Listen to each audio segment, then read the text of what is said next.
Here's Terry Spargo with the Dubai Sheema Classic. The gates are back and main sequence seemed to bubble at the start. He was last to hit the ground. Sheikh Zayed Road not showing a great deal of pace. One and only came out quickly, and just the judge is rushing forward. Dolniya holding the rail as they go towards the first turn. Flintshire settling fourth in front of Heart Star, True Story. Main sequence now pushing up in the middle. Sheikh Zayed Road is second last, and Designs on Rome had dropped out to the tail of the field as they make the turn out of the straight. Just the Judge ran the first 400 metres in 26.7 and takes them to the back of the track, leading by 2 lengths over Dolniya. One and only a length away third, edging up a little closer. A length and a half to Flintshire, followed by Harp Star.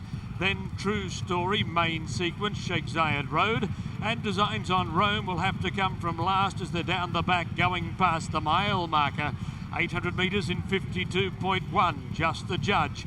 A touch more than a length in front of One and Only, who's keen for more rain. Dolniya's 3/4 of a length away running third. Flintshire 3/4 of a length away fourth. Then main sequence followed by Harp Star, True Story. Then Sheikh Zayed Road, and 2 lengths away is Designs on Rome as they cast the 1400 metres peg astern. And travelling down the back, just the Judge ran 1200 metres in 1:16.7. He's the pilot heading to the turn. Out of the back straight, he's still a length in front of One and Only. Dolniya on the rail on the inside as they travel down the side of the course. Main sequence is making his move now. He's edging closer.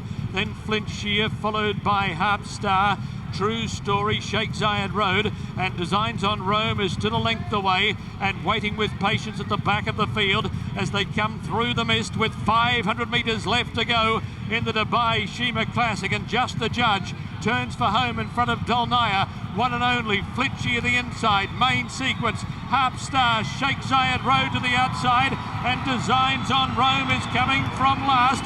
Dolniya hit the front at the 200 metres mark, led from Flintshire. Designs on Rome out wide, but Dolniya's in front. Flintshire's trying hard. It's Dolniya in front of Flintshire. It'll be a French 1-2 in the Dubai Sheema Classic. Dolniya beat Flintshire. 1-2 for France in the Dubai Sheema Classic, and Dolniya, a filly, Mig, getting the better of the boys in this spot. And you can see her third on the rail in this overhead shot, just moving into second now. Got an absolutely perfect trip for the turf. Was covered up in behind horses, saving her energy, saving all the ground. Came out and split horses. And the flip side of that was main sequence, our U.S. champion. He was kind of parked out wide the entire way after a slow start, which is his wont to do. And he got into the race a little earlier than normal, a little bit keener, not a lot of pace on. But let's give the winner her due. Dolniya, she really finished the deal. She had beat Flintshire in that prep race leading into this. That, of course, was on thin synthetic, but now 5 for 8 lifetime, Andy, and she looks like she could be a superstar. She's a very, very good horse, and Soumillion got the perfect position because he left early from the gate, and they were going slowly, and even though she's not really a speed type, she was able to get that perfect position early and then maintain the position behind an overmatched leader. And as Richie was alluding to with main sequence, he was eager, and he also never got covered up behind horses. He was always outside in the clear, and that is not the right kind of comfortable running style for him. Going into this program, would you have said main sequence the best chance for a U.S. win on the day? I didn't like main sequence at all. It's easy to say now. Too many things going against him, and also a horse that was just overbet in the U.S. pools. Prices brought to you by Equibase. So the filly from France, Dolniya, returns $19.80. A great price. Flintshire, one and only, complete the trifecta. Let's head back to TVG's Simon Bray for more. He caught up with the winning connection. Simon. Yeah, very disappointing, I thought, main sequence. He'd looked good all week, gentlemen, but I think you kind of touched on it. He's a horse that needs to be covered up. I don't think the pace affected him one way or the other. He did lay a little closer, but I think cover is key for him.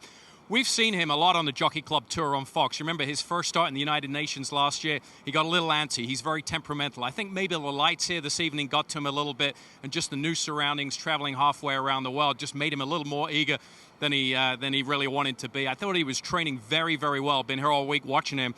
He was a little anxious in the gate. That gave Grand Motion cause for concern last Thursday, so he took him back to the gate. I didn't see any issues today apart from him breaking a step slow. So very, very disappointing because he had beaten Flintshire in the Breeders' Cup Turf. So that form lines are good.